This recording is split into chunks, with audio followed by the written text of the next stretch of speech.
And are you refreshed? Yes. Good. Now what?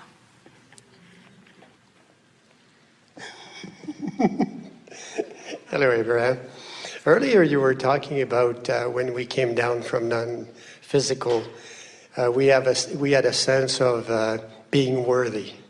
And as we kept coming and interacting with the rest of the world, it turned out that we feel less worthy.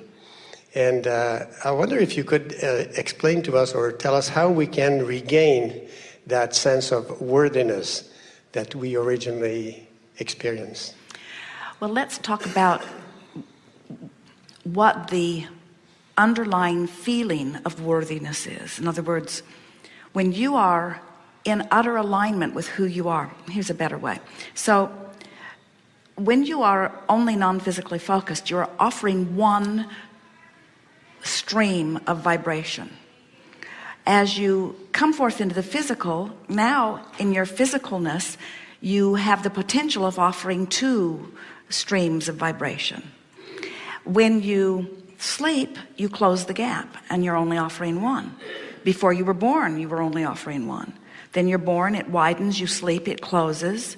You complain, it really widens. You praise, it closes. You worry about something, it widens. You meditate, it closes. So the only thing that detracts from that is thoughts that contradict it. And so by caring about the way you feel, you can train yourself more into alignment. It really, to speak literally, thinking thoughts that are the same vibrational equivalent that your source thinks is literally what a feeling of worthiness is. It's allowing, it's seeing through the eyes of source, feeling through the lens of source. So we want to help you to understand that there's only this stream which you are not allowing or allowing. That's all. The more you're allowing it, the more worthy you feel, the more love you feel, the better you feel. The more you're disallowing or resisting, the worse you feel. So it really is about first caring how you feel and then reaching for increasingly better thoughts. The thing that goes wrong for most people is, let's say something's happened, they're focused upon it and they feel awful.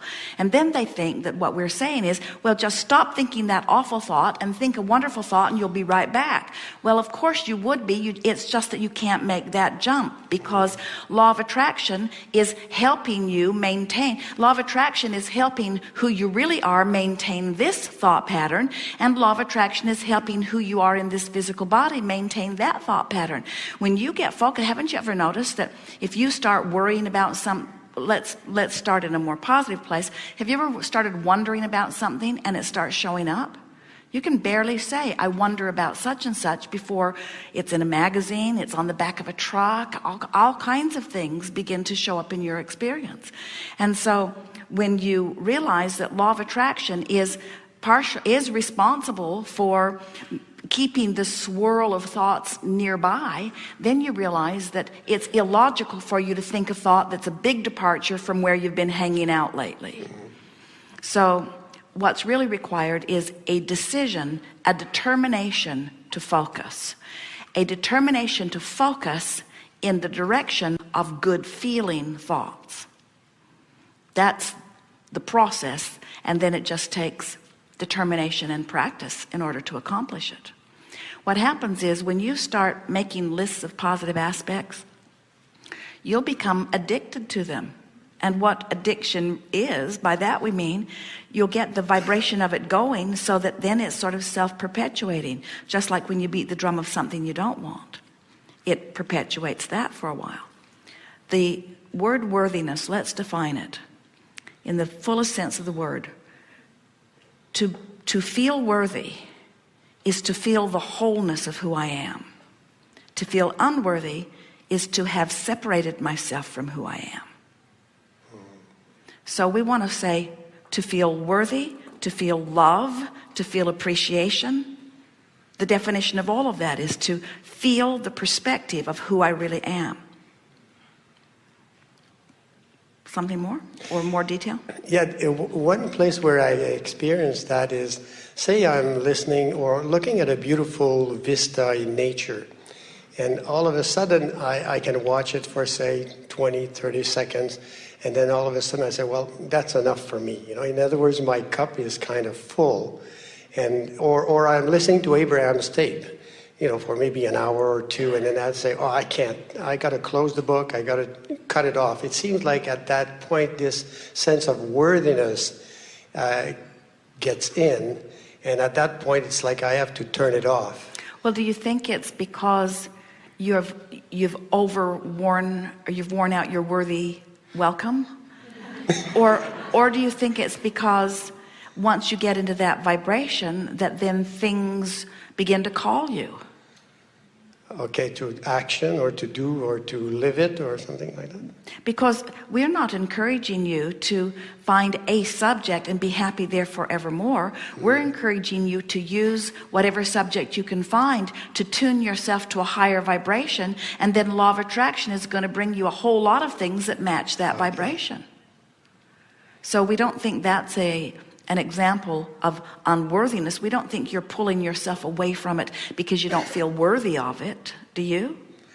I think there's a tint of it, or if I look at in the rest of my interaction, at one point, even if somebody is nice to me, for instance, and I get the sense that that's too much, I'm not worthy of all that goodies. Well, there are some variables. For example, it's possible that someone, if someone is being nice to you with their words or behavior, and they're not really tuned into who they are, they're just offering it because they think they'll get something from you, or they're offering it because they work for a restaurant and they know they'll get fired if they don't behave nicely. If there's not a sincerity, and by sincerity we mean a vibrational match between their behavior and who they really are, it doesn't ring true to you, and you can feel the discord in that. Sometimes that's what you're talking about. Another thing that is sometimes the case is that because every subject is really two subjects, every subject is like picking up a stick, and on one end of it is what you want, and on the other end of it is the absence of what you want. So let's say you are deliberately reading a book or deliberately basking in a sunset because you're trying to tune yourself to a high vibration, and so you say, I'm going to do this because it's good for me.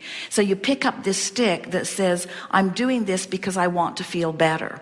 Well, you've picked up the improving how I feel stick, but it's going to vibrate wherever you last left it, especially at first. So in other words, sometimes a person is saying, I want to be well, and what they're really vibrating is, I don't want to be sick. Sometimes when you say, I want to feel worthy, what you're really vibrating is, I'm not really worthy. And so just by trial and trial and trial, just by playing with it, you get better and better at knowing where you are. We want to increase your awareness of the way you feel, and we want you to increase your sensitivity to how you feel. We want you to care so much about feeling good that when you don't feel good, when it gets off just a little bit, that's a call to action for you to do something about it. We want you to train yourself into this picky, good feeling vibration. Esther has noticed that if she gets angry with someone, or gets negatively focused, or finds herself criticizing someone, even when it's legitimate, which is by her estimation, she would not criticize them unless she felt she was valid or justified in it. When she does that, it feels so awful to her. It's equivalent to what it would have felt like to take a gun and kill them a few years ago. In other words, you get so accustomed to being who you are that when you depart or deviate from who you are, it does not feel good.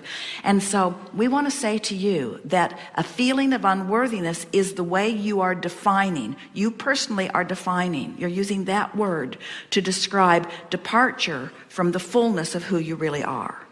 That's why a lot of people, they talk a lot about being worthy, and hardly anybody even has a clue what they mean. You are born worthy. You can't be less than worthy. In fact, we want to impress upon you this understanding that at all times, under all conditions, there is a showering of well-being upon all of you.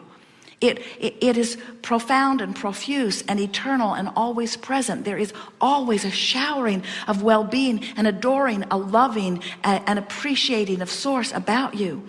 Always, always, always there. But sometimes you get something stuck in your vibrational craw, and it's like you pop up an umbrella and you shade yourself from the shower. And you use a lot of excuses for it. I'm mad at you, you say, as you shade yourself from the shower.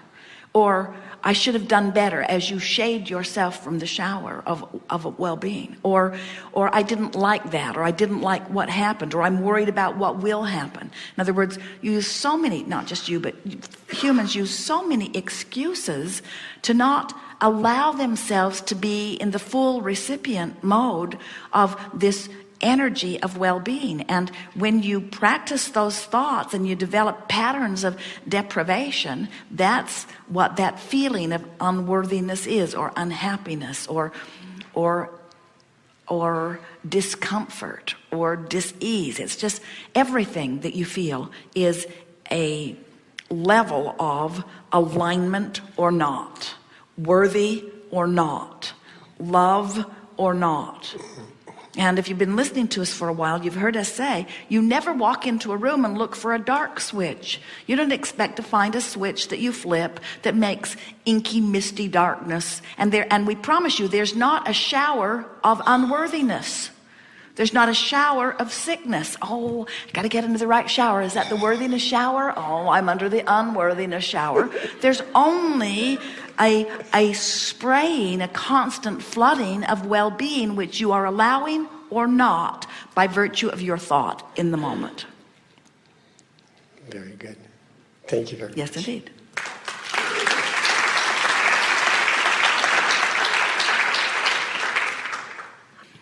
Another way of saying that is, things are always working out for me. They're always working out for me.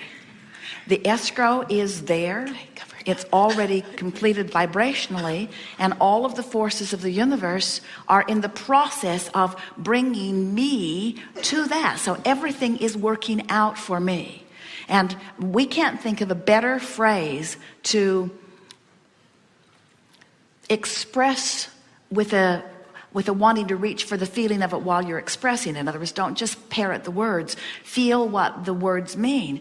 Everything is always working out for me. That is the best phrase that you could ever offer to induce an eventual, and usually pretty quickly, feeling of worthiness.